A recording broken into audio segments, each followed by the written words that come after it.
tudo bem? Bem-vinda a mais um vídeo, a mais uma contribuição. Hoje, para compartilhar com você a resposta de um estudo de caso. Conforme no vídeo que eu liberei ontem para vocês, que foi uma questão discursiva, eu disse que eu traria ao longo dessa semana algumas possibilidades de respostas para algumas questões ou estudos de caso. Então, nesse caso, estamos aqui. Pelo que eu vi ali, foi interessante, não foi? O vídeo que eu liberei ontem para vocês?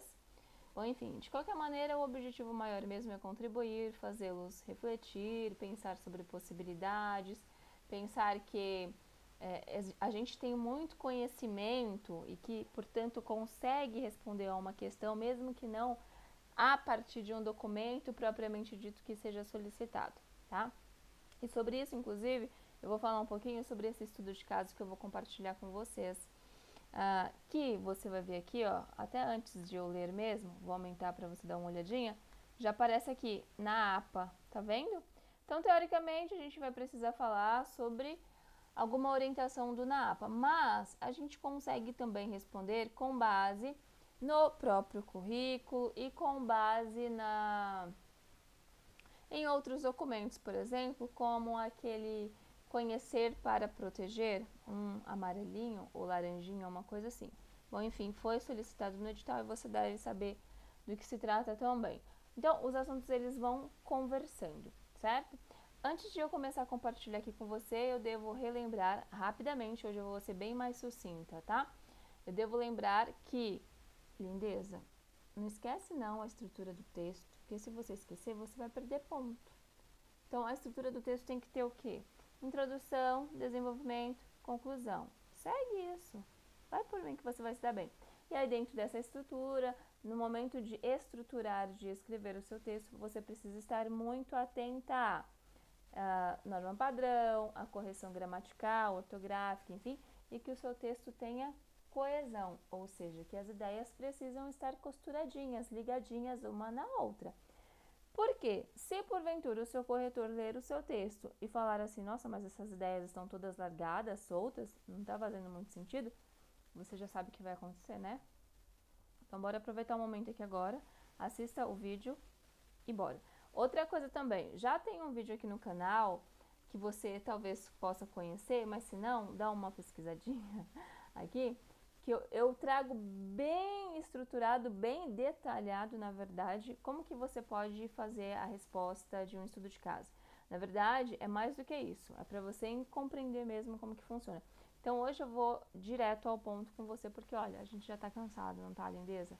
É muito estudo, é muita coisa, então a gente precisa ir direto ao ponto. Diante disso, bora lá. Mas, ó, se eu estou te ajudando, contribuindo de alguma maneira, não esqueça, já deixa o seu like. Estudo de caso. Em uma unidade em que é recém-chegada, a professora M está com uma turma ativa e potente. Entretanto, acabou de iniciar uma criança X bastante falante e nitidamente que gosta de atenção e também de não ser contrariada.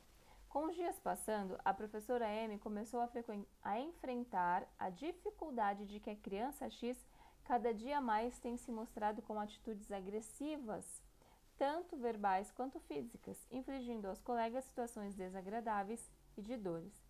Ao observar a criança, a professora estabeleceu um diálogo com a pequena, até que um dia a criança X chegou com o olho roxo e, sem que nada lhe fosse indagado, contou que o pai lhe tinha dado um soco.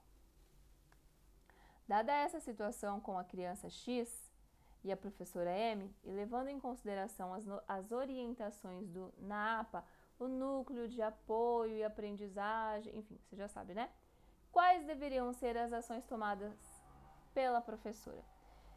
Então, eu vou estruturar o meu texto pensando que ele precisa ter a introdução. Então, sobre o que é que eu posso falar na introdução? Bom, aqui ficou evidente a construção do diálogo entre a professora e a criança, o que, de certa maneira, possibilitou que essa criança chegasse e se sentisse à vontade para falar para a professora que tinha sido acertada por um soco, concorda?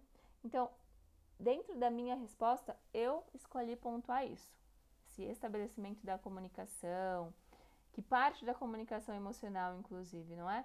Então, deixa eu pegar aqui para você. Então, ó, Vou começar pelo primeiro parágrafo primeiro. Aliás, pela introdução. Já vou até colocar de coloridinho para a gente ver que é uma coisa diferente. Rosa, porque você sabe que eu gosto de rosa. Um dos primeiros suportes que o professor precisa utilizar a seu favor é a construção da boa relação com suas crianças. Logo, o estabelecer da confiança junto aos pequenos, de modo que se sintam seguros no espaço escolar, enxergando assim um lugar de apoio. Direto ao ponto e simples, você não acha? Que foi exatamente o que aconteceu com a criança X e a professora M. Certo, introduziu o assunto, agora eu vou falar sobre a situação ocorrida. Felizmente, a professora M, desde a chegada de sua criança, buscou a construção do vínculo, o que possibilitou saber da agressão. Em poder de tal informação, alguns caminhos poderiam ser seguidos pela profissional, iniciando pelo relato escrito no caderno de ocorrências da sala. Então, como é um estudo de caso, eu preciso apresentar uma intervenção, eu já começo apresentando logo no início do desenvolvimento. Qual a primeira coisa? O primeiro período aqui do parágrafo, esse aqui, ele mostra o link com o parágrafo anterior, com a introdução, porque lembra que eu falei para você que é importante essa questão de alinhar e costurar os parágrafos? Então, é isso. Então, o primeiro caminho que ela poderia seguir, um relato escrito naquele caderno de ocorrências, que ou tem na unidade ou tem por sala.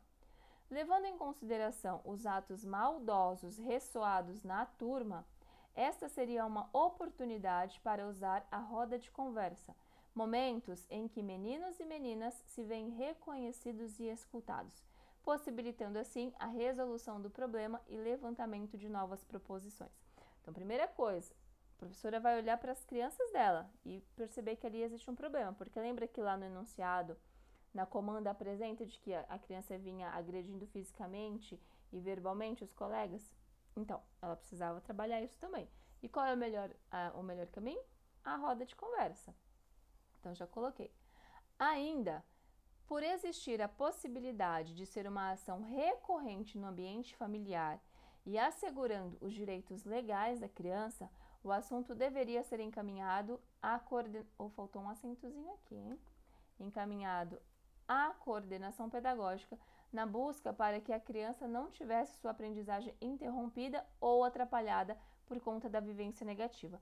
Percebe que aqui eu falei coordenação pedagógica, mas eu assegurei o porquê da coordenação pedagógica. Uma vez que a coordenação pedagógica, a preocupação é com o pedagógico. E aqui a gente está falando de agressão. Então, o que a agressão tem a ver com o desenvolvimento da criança? Eu faço essa relação para justificar o porquê falar também para a coordenadora, tá? Porque preciso olhar, porque uma criança agredida, isso vai mexendo com ela internamente, vai refletindo no seu desenvolver dentro da unidade escolar. Ademais, principalmente, a direção da escola deveria ser notificada para que, de acordo com sua competência, notificasse os setores que poderiam trabalhar junto à escola.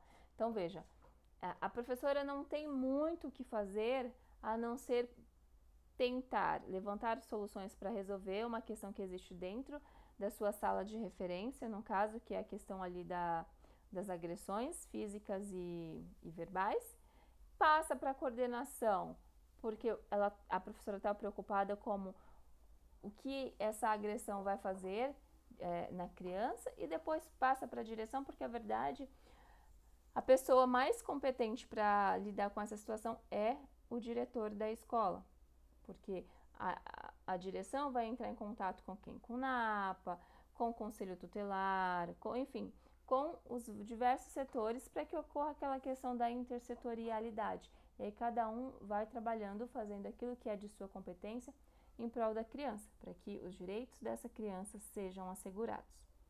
Por conseguinte, a ação responsiva da educadora, assegurando um espaço real de cuidado com a criança, mas em que essa seja reconhecida como sujeito de direitos, revela preocupação com uma educação integral e justa. Olha que bonitinha.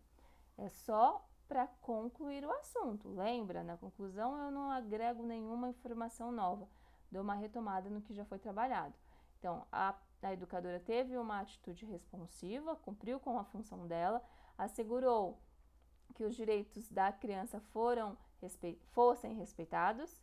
Se conseguiu de fato que fossem respeitados, sabe, mas a professora fez a parte dela, certo? Possibilitando que essa criança fosse atendida da melhor maneira dentro da escola. Então, vou mostrar pra você como que ficou o Deixa eu colocar aqui o coloridinho pra gente... A letra ficou diferente, né? Vamos arrumar? Tem que ficar tudo igualzinho.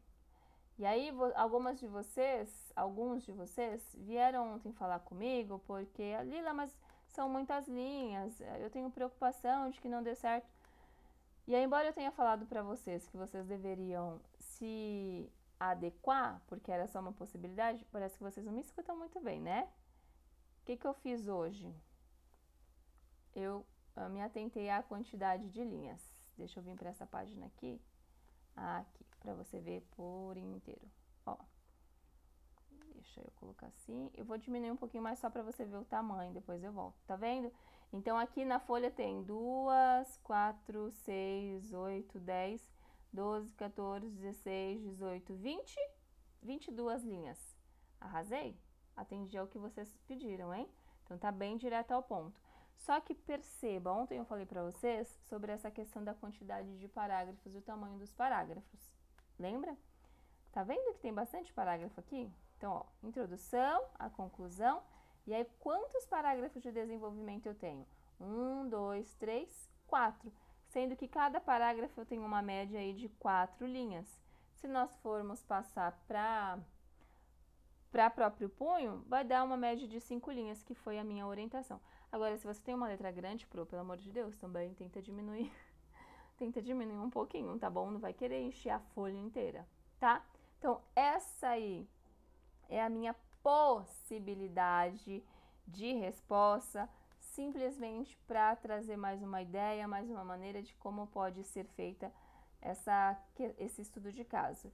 E no mais, fica a minha sugestão para que você, ó, pegue aí essa questão e vá tentar responder você, porque você treina, né? Eu estava vendo hoje que as meninas que estão comigo no curso de dissertativa, nós já estamos na 11ª questão, se não me falha a memória. Então, a intenção mesmo é escrever e treinar. Mas fica de sugestão também que você encontre um colega, uma colega que esteja estudando com você ou que possa fazer uma breve correção do seu texto. Porque você precisa de alguém para olhar e falar se está relativamente bem, ok?